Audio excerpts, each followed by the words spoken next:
2025 হচ্ছে একজন ফুটবল ফ্যানের কাছে সবথেকে আদর্শ বছর আমাদের ছাড়া, কারণ এই বছর ফুটবল ফ্যানের কাছে কোনো সারপ্রাইজ গিফটের থেকে কম না। যে ফুটবল ক্লাবগুলো, যে প্লেয়ারগুলো এত বছর ধরে সংঘর্ষ করে এসেছে, লড়াই করে এসেছে শুধুমাত্র একটা ট্রফির জন্য, আজ ফাইনালি তারা সেটা পেয়েছে।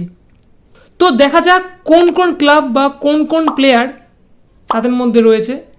First of all Harry Kane, যে তার কেরিয়ার শুরু করেছিল প্রফেশনাল ক্লাব টটেনহামের হাত ধরে 2010-এ।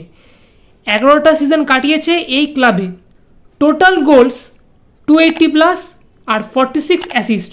Second highest goal scorer of all time Premier লিগে and all time best goal স্কোরারও প্রিমিয়ার লিগে। বাট এত কিছুর পরও টিমের হয়ে কোনো মেজর ট্রফি সে জিততে পারেনি। কেউ কেউ বলে এটা তার ব্যাড লাক, আর সেই ব্যাড লাক চেঞ্জ করতেই 2023-এ বুন্দেসলিগার হিস্ট্রিতে most expensive player sign in হয়ে বায়ার্ন মিউনিখের জয়েন হয়। আর এই ক্লাবে এসেই সে তার লাইফে ফার্স্ট মেজর ট্রফি জেতে 2025-এ, অর্থাৎ এই বছর। অ্যান্ড আমরা ফুটবল ফ্যান্সটাও জানি যে হ্যারি কেন এই ট্রফিটা কতটা ডিজার্ভ করতো, যেটা ফাইনালি সে পেল। ঠিক একইভাবে হ্যারি কেনের আগের ক্লাব টটেনহাম এবং তার বন্ধু সন মেজর ট্রফির জন্য স্ট্রাগল করছিল।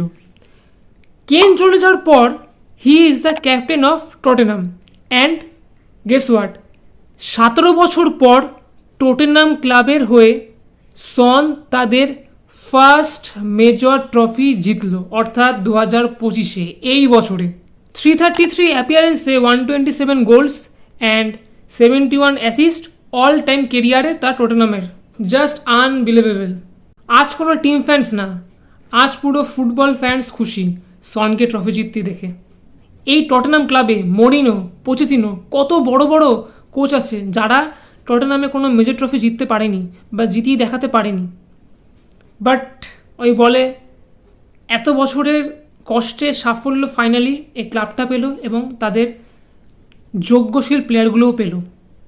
অ্যান্ড থ্যাঙ্কস টু পোচেগ্লু, যে তার প্রেস কনফারেন্সে বলেছিল যে সে ট্রফি জেতে তার সেকেন্ড ইয়ারে এসে, আর সি তাই হয়েছে, সে তার সেকেন্ড সিজনেই ট্রফিটা জিতল।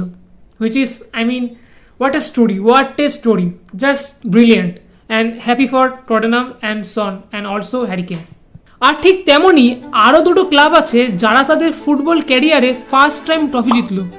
এই বছর ক্রিস্টাল প্যালেস ম্যান সিটিকে হারিয়ে FA কাপ জিতল, আর অপরদিকে নিউক্যাসল 70 ইয়ার্স পর তাদের ফ্যান্সদের আশা পূরণ করে ট্রফি জিতল। জেনারেশনাল ট্রফি, বাবা, দাদু, নাতি, 3 জেনারেশন পরে ট্রফিটা দেখতে পেল। কত দিন ধরে তারা সে আশা ছিল যে তাদের প্রিয় ক্লাব একটা ট্রফি জিতবে, আর যেটা ফাইনালি হলো 70 বছর পর। তাই বলে football is not just a sport, it's emotion. আর সেই সব ফুটবল ফ্যান্সদের কাছে এই 2025 হলো সব থেকে আদর্শ বছর। এইরকম এখনও অনেক ক্লাব আছে যারা তাদের এই দিনটার জন্য সংঘর্ষ করে চলেছে, লড়াই করে যাচ্ছে। তাই লড়াই কখনো শেষ হবে না, সংঘর্ষ কখনো থামবে না, চেষ্টা আমরা করবই, জিতে একদিন যাব। আর তোমরা বলো, তোমরা কত খুশি একজন ফুটবল ফ্যান্স হয়ে এই ক্লাবগুলোকে জিততে দেখে? তোমাদের মতে কে সব থেকে বেশি ডিজার্ভ করতো এই ট্রফিটা? Do let me know in comments, and also don't forget to subscribe. By.